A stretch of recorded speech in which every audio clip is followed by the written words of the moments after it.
It's the 58th annual Salmon Festival, hosted by members of the Yurok tribe, who live along the Klamath River near California's northern border. There are traditional games and a chance to eat salmon fresh from the river, cooked in the customary way. But in recent years, there has not always been enough salmon to serve.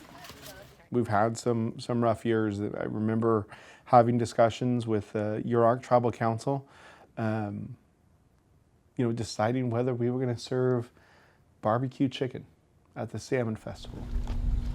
For the Yurok people, whose tribal land extends 64 kilometers along the Klamath, salmon is both a primary food source and an integral part of their culture. But the tribe estimates that salmon runs are only 10% of what they once were. Salmon and the river ecosystem have become threatened by a host of problems originating far upriver. Beginning with a dramatic event in 2002.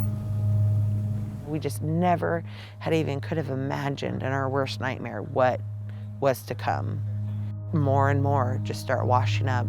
They're full-grown fish that now have gone belly up. Tens of thousands of adult salmon died, along with other species, in the worst ever fish die-off in the western United States. Beginning 300 kilometers upriver, a series of dams were affecting the level and quality of the water in the lower Klamath. The 4 privately owned dams generate electricity for the California grid. A U.S. Fish and Wildlife Service study determined that low water levels and warm water temperatures created conditions that accelerated the spread of a deadly parasite.